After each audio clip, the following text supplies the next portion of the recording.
Hi, this is Joe Pickett with inStitches, and this is the final steps for completing the Shoo-Fly block. So we've assembled the 3 rows.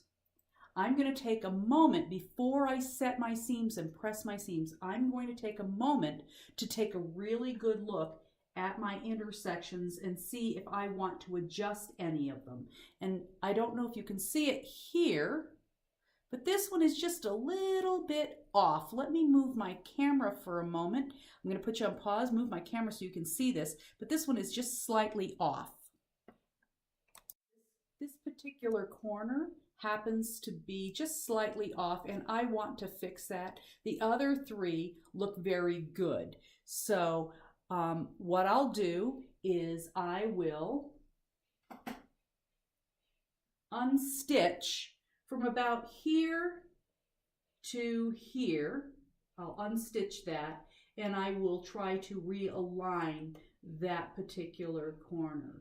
So I use, of course, a seam ripper, and my method for doing this is I will take and remove a stitch on this side and a stitch on this side,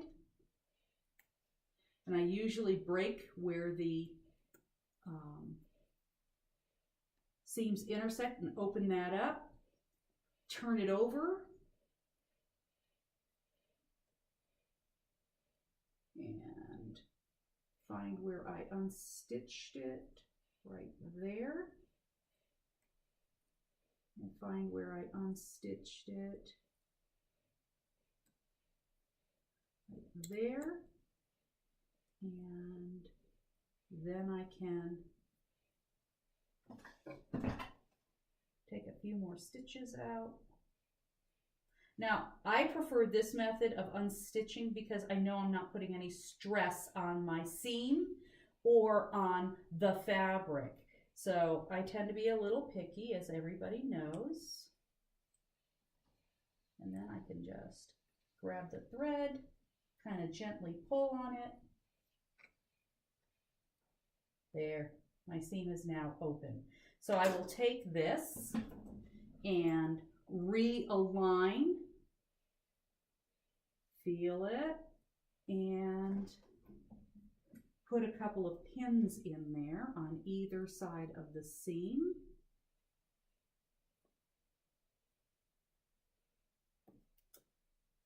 And take it back to the sewing machine to restitch that. And what I'll do is I'll kind of ease this excess on this side and on this side by just kind of gently stretching between them. So I'm going to do that, and we'll be back in a moment. Here I am back, and I have fixed the offending corner, as you can see.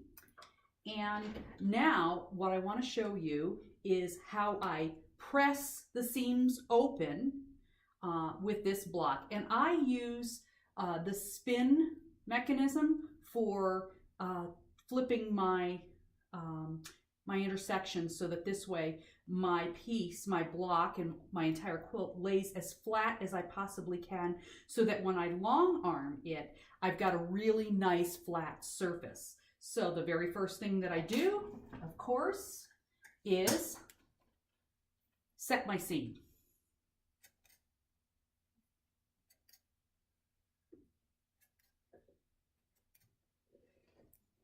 And then turn it.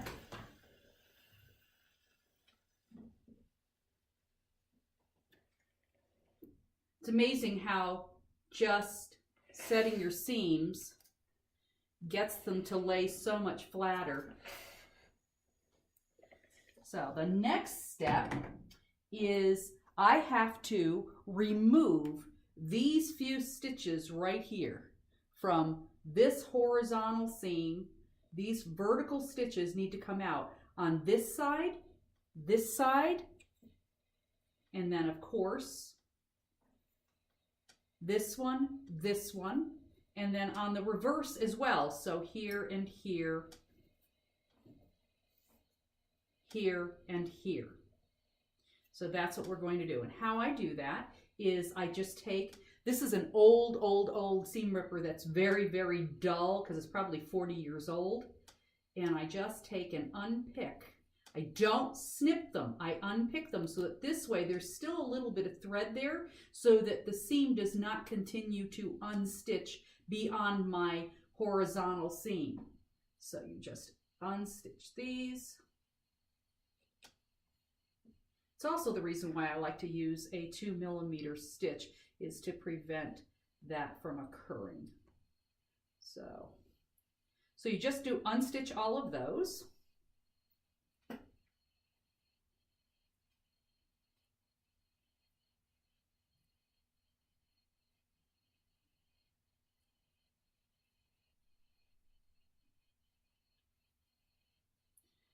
And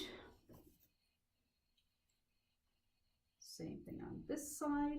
Sometimes it's easier to pull on it a little bit.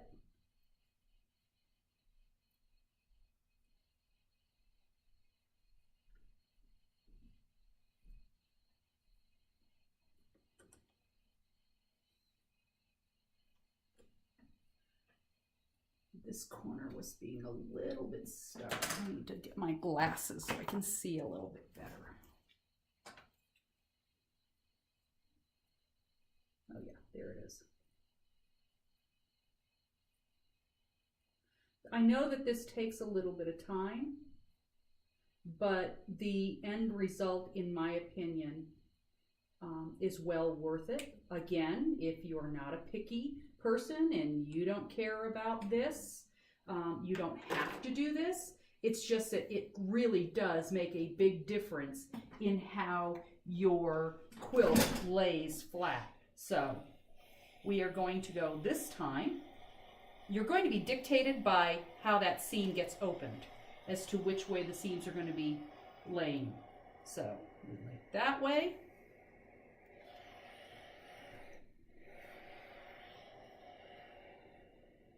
And I do this to all of my blocks so that this way all of my seams lay really, really nice and flat.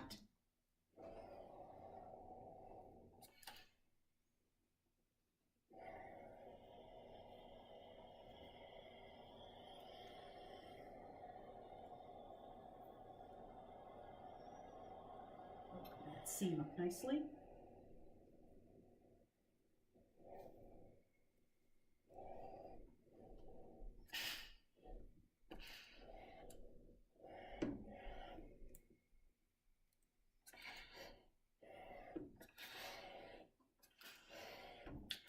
Shot of steam. Now I'm going to flip the block over.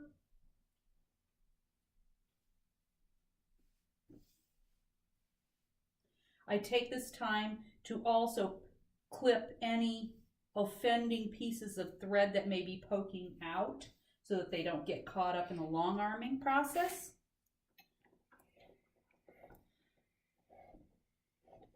And now I have a really beautiful Shoo-Fly block, and I finish up, of course, with a little bit of Best Press from Mary Ellen's, but I've got it in a misting bottle that provides a very light dust of, or very, not dusting, but yeah, very light dusting of Best Press. And then just press it.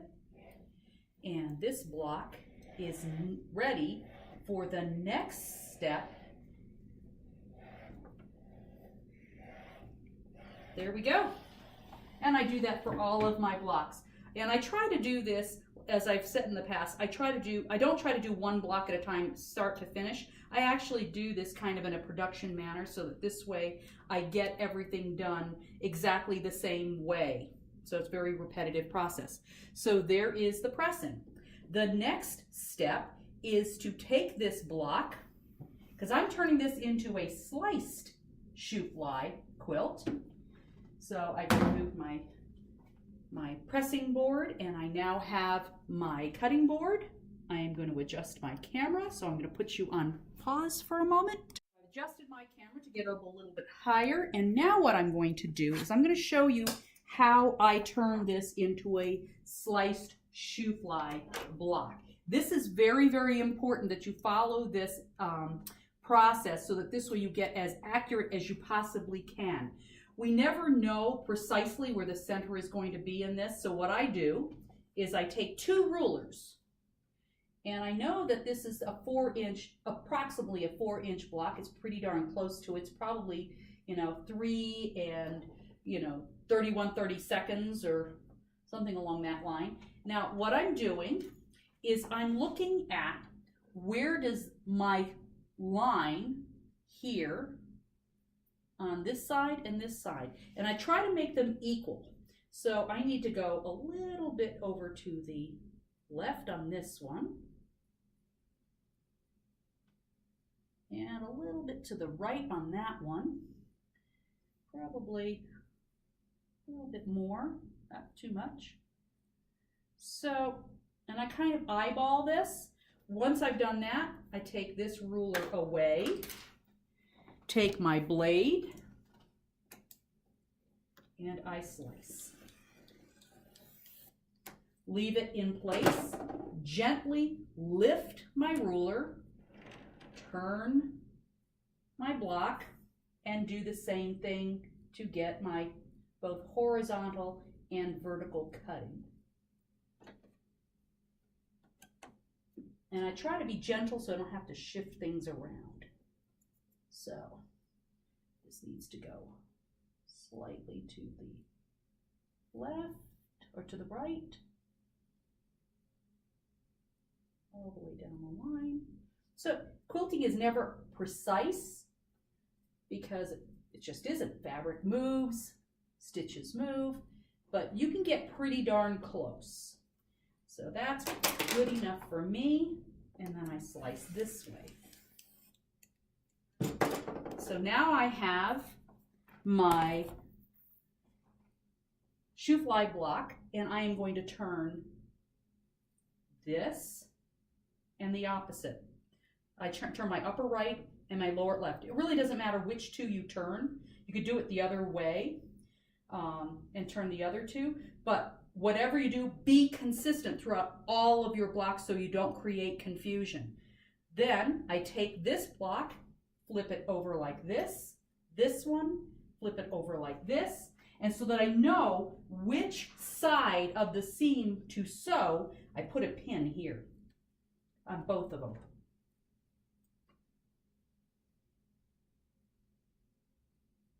There you go. And then I stack these.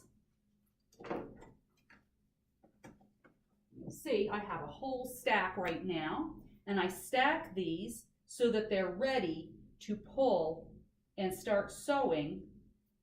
So this will just get stacked just like this. And I just stack these like this, and then I just pull these 2 and then the next 2, etc., etc., etc. So that's how I prepare myself for assembling the Shoo-Fly, the sliced Shoo-Fly block. Thank you.